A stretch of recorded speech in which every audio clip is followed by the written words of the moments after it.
June মাসের 20 তারিখ শনিবার 6:30 বাজে মেয়ে স্কুলে বেরিয়ে গেল। আমার কাছে তারা হচ্ছে মহান, যারা সকাল সকাল ঘুম থেকে উঠতে পারে। এই একটা জায়গা মানে সকাল সকাল ঘুম থেকে ওঠা যে আমার কাছে কী কষ্টদায়ক ব্যাপার কি বলবো। উঠেছি 5:30টার একটু পরে, 5:45 নাগাদ উঠেছি আজকে, কারণ আজকে শনিবার, মেয়ে স্কুলে টিফিন দিতে হবে না। তাতেও মনে হচ্ছে চোখ থেকে ঘুম যাচ্ছে না, মনে হচ্ছে শুয়ে পড়লে আবার ঘুম চলে আসবে। আসলে আমাদের অভ্যাস হচ্ছে রাতে দেরি করে ঘুমাবো আর সকালে উঠবো দেরি করে, এই অভ্যাসে এতদিন অভ্যস্ত। তো সেই কারণে এখন সকালে ওঠার কথা, মানে কোনো কারণে যদি উঠতে হয় 1-2 দিন ঠিক আছে, এই যে টানা এতদিন সকালে উঠতে হচ্ছে, এটা যেন আমার কাছে একবার শাস্তির শামিল হচ্ছে। ঠিক আছে, আমার মেয়েরও হচ্ছে, আমার হাজব্যান্ডেরও হচ্ছে, আমাদের তিনজনেরই। তো যাই হোক, রাত্রেবেলা এমন পরিস্থিতি হয়, আমি তো বারবার উঠে উঠে ঘড়ি দেখি যে আমার দেরি হয়ে গেল, ওখানে উঠতে অ্যালার্ম বাজলো কি না, মানে মেয়ে স্কুলে যাতে দেরি না হয়ে যায়।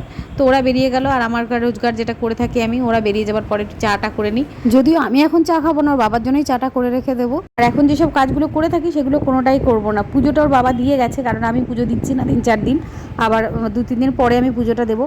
তো সেই কারণে এই মুহূর্তে ঘর ঝাড় দেওয়া, ঘর মোছা কিচ্ছু করবো না। চাটা করে রেখে গিয়ে আবার একটু শুয়ে পড়বো। ভীষণ টায়ার্ড লাগছে, কেন এরকম হচ্ছে জানি না, আসলে এই গরমটার জন্য এটা হচ্ছে। তারপরে কয়েকদিনের একটা ধকল গেল, আর আমার ঘরের যা পরিস্থিতি হয়েছে সে শুধু আমি জানি। এদিকে মেয়ের খেলনা ছড়ানো, এদিকে গিফট, কিছুই আমি গুছিয়ে তুলতে পারছি না, কারণ এইসব গিফট রাখতে গেলে আমাকে একটা জায়গা করতে হবে আগে। যেসব জায়গাগুলো রয়েছে সেখানে সব জিনিসপত্র দিয়ে ভর্তি, সেগুলোকে আগে সব ঝাড়াই বাছাই করতে হবে। করে মেয়ের কিছু জামা কাপড় রয়েছে যেগুলো ছোটো হয়ে গেছে বড় মেয়ের, সেগুলোকে বাদ দিতে হবে, দিয়ে আবার নতুন যে জামা কাপড়গুলো আছে সেগুলো রাখতে হবে। ইতিমধ্যে আবার ছোটো মেয়ের অনেক জামা কাপড় হয়ে গেছে, এখন সেগুলো রাখার ব্যবস্থা করতে হবে। এতদিন তো তার কোনো নির্দিষ্ট জায়গা ছিল না জামা কাপড় রাখার, এখন তো আবার তার জন্য নির্দিষ্ট জায়গা লাগবে। এদিকে দেখো, আমি কিছুক্ষণ শুয়েছিলাম, তারপরে 9টা বেজে গেছে, আমার মেয়ে এই 9:30, 15-20 বাজে আমার বড় মেয়ে চলে এসেছে স্কুল থেকে, আজকে 9টায় ছুটি ওদের। তো বাড়ি এসেই দেখো হাত পা ধুয়ে নিয়ে আগে বোনকে একটু আদর করে নিচ্ছে, ইউনিফর্ম কিন্তু এখনও ছাড়েনি। এসে আগে ও চলে যায়, জুতোটা ছেড়ে চলে যায় আগে বেসিনের কাছে, গিয়ে হাতটা ধুয়ে এসে বোনকে আদর করে নেয়।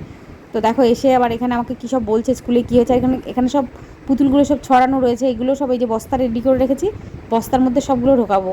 এবার কিছু আবার 2টো পুতুল আবার রেখেও দিতে হবে।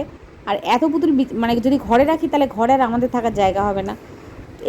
এগুলো কিন্তু সমস্ত কিছু, সবগুলো অদ্রিতার না, কিছু কিন্তু রয়েছে অদ্রিজের জন্মদিনে পাওয়া, কেউ গিফট করেছে।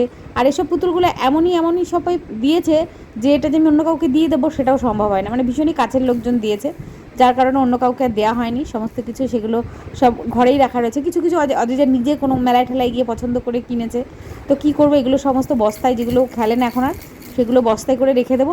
এর ভেতর থেকে আমি কিছু পুতুল ছিল, সেগুলো কিন্তু আমি অনেককে দিয়ে দিয়েছি। তো এবার ওকে অদ্রিজ আসার পর ওকে খাইয়ে দিলাম, খাওয়ানোর পরে দিদিকে রান্নাবান্না করছে, আর আমি সবজি টবজি যা কাটার সমস্ত কিছু কাটা গোছানো হয়ে গেছে। এবার আমি ঘরটা ঝাড় দিয়ে ঘরটা মুছে নেব। কী বলবো, আমার কাছে এখন ভয়েস ওভার করাটাও একটা কঠিন কাজ হয়ে দাঁড়িয়েছে। এখন তখন ভয়েস ওভার করছি, আর আমার ছোটো মেয়েটা হা করছে, কান্নাকাটি শুরু করে দিলে সেইটা আবার ভয়েসটা আবার দিতে পারবো না, কখন ফেসবুক বা ইউটিউব ইস্যু ধরিয়ে দেবে তার কোনো ঠিক নেই। তো সেই জন্য আবার ওকে শান্ত করে নিয়ে তারপরে আমি আবার নতুন করে ভয়েস ওভার করছি। মানে এই যে 7-8 মিনিটের একটা ভিডিও দিই, সেটাতে ভয়েস করতে গেলে আমাকে 2-3 বার মাঝখানে ব্রেক নিতে হয়। এতে যেটা হয়, একটা ফ্লোতে ধরো কথা বলছি, কিছু একটা কথা বলছি, এটা বলবো, মানে কথা বলতে বলতে যেটা চলে আসে কথা, যেই মাঝখানে ব্রেক নিলাম সেই কথার ফ্লোটা হারিয়ে গেল। আবার তখন ভাবি যে কী শুরু করবো, কী বক করবো, কারণ ভয়েস ওভার করা মানে তো অনেক কথা বলা, অনেক কথা না বলে ভিডিওটা ইন্টারেস্টিং হবে কী করে, তোমাদের কেন ভালো লাগবে। তো যাই হোক, আমি আর ভালো লাগার মতো সেরকম কিছু মানে ভয়েস দিতে পারি না, যেটা যে কাজকর্ম করছি সেগুলোই তোমাদের সঙ্গে শেয়ার করি, আর তার মধ্যে নিজের বকবকানি করি। দেখো ওর বাবা মেয়েকে স্কুলে মানে বাড়িতে পৌঁছে দিয়ে আবার একটুখানি বেরিয়েছিল, জিনিসপত্র, সংসারের জিনিসপত্র লাগতেই থাকে। আবার কী নিয়ে এলো বলো তো, সংসারের আমি নিজেও জানি না কী নিয়ে এসে। ও আচ্ছা, এবার মনে পড়েছে, তখন মানে ভুলে গেছিলাম।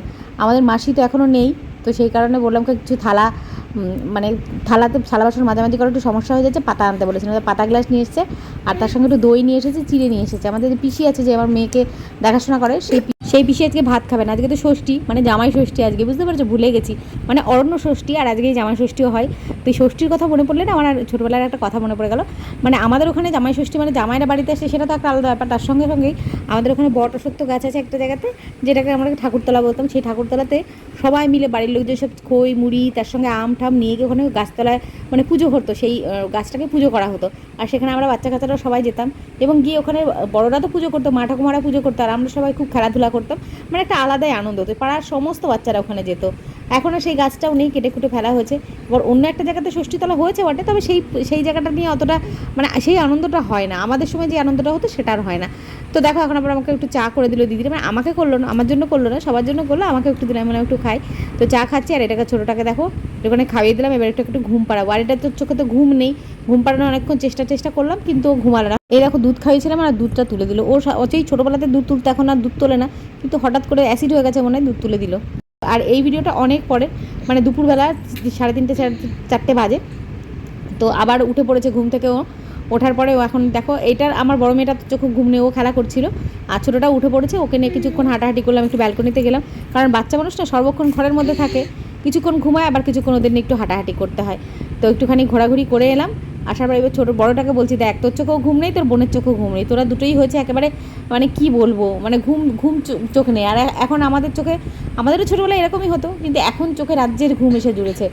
আর এখন সন্ধ্যাবেলা এই 7টা বাজে, পুজো তো আমি দিচ্ছি না, ওর বাবা সন্ধ্যা দিতে গেছে, আর আমি এখন এলাম একটু চাউমিন করতে। হঠাৎ করে বাবা বললো একটু চাউমিন খেতে ইচ্ছে করছে, আমি বললাম যে বাজার থেকে আনতে হবে না, বাড়িতেই করি, আমি যেরকম আলু পেঁয়াজ দিয়ে একদম নর্মাল করে করি সেরকমই করছি, আর এর সঙ্গে ডিমও দিতে বারণ করলো ওর বাবা। তো দেখো আমার এদিকে চাউমিন যেটা করেছি ভীষণ তাড়াহুড়োর মধ্যে করেছি, যার কারণে আর কোনো ভিডিও করিনি। আর এদের চাউমিন এখন খাওয়া হয়ে যাচ্ছে, আর আমার ছোটো মেয়েকে এই সময়টাতে একটুখানি মাখানা গুঁড়ো করে রেখেছি, সেটাই ওকে খাওয়াচ্ছি, আর মেয়েকে খাইয়ে তারপরে আমি খাবো। বাবাকে কিন্তু দিয়ে এসেছে, বাবা টিভি দেখছে, চাউমিনটা খাচ্ছে। আর এটা হচ্ছে আরও পরের ভিডিও, মানে রাত্রেবেলা তখন মেয়েকে খাওয়াচ্ছি, ছোটো মেয়েটাকে ঘুম পাড়াচ্ছে ওর বাবা, মানে ছোটো মেয়েকেও ভারী খাবার খাইয়ে দিয়েছি, রাতের যে খাবারটা খাওয়ায়। আর ভারী খাবার বলছি কারণ হচ্ছে দুধটা ওকে খাওয়ায় না, ওকে রাত্রেবেলা চাল টাল সেদ্ধ করে, আচ্ছা কী খাওয়ায় সেটা কোনো ভিডিওতে আমি শেয়ার করবো, আমার ছোটো মেয়েকে আমি কী খাওয়াচ্ছি। তো এখানে বড় মেয়েকে ভাতটা খাইয়ে দিতে হলো, মাছ হলে পরে ওকে খাইয়ে দিতে হয়, অন্য কিছু ডিম বা মাংস হলে নিজে হাতে খাবে, কিন্তু মাছ হলে খাইয়ে দিতে হয়। আর এটা কিন্তু অনেক পরে 12:30টার দিককার ভিডিও। হঠাৎ করে আমার পেটের মধ্যে ভীষণ ব্যথা করছিল, আসলে সন্ধ্যেবেলা থেকে একটু পেটের মধ্যে হালকা হালকা ব্যথা করছিল, তার মধ্যে লোভে পড়ে চাউমিনটা খেয়ে নিলাম, আবার ভীষণ পেটে ব্যথা করছে রাত্রেবেলা। তো উঠে একটু ওষুধ খেলাম, ওষুধ খাওয়ার পর একটু হাঁটাহাঁটি করছি, জল টল খেলাম, তারপরে ঠিক হয়ে গেছে। আর ভিডিওটাও এখানে শেষ।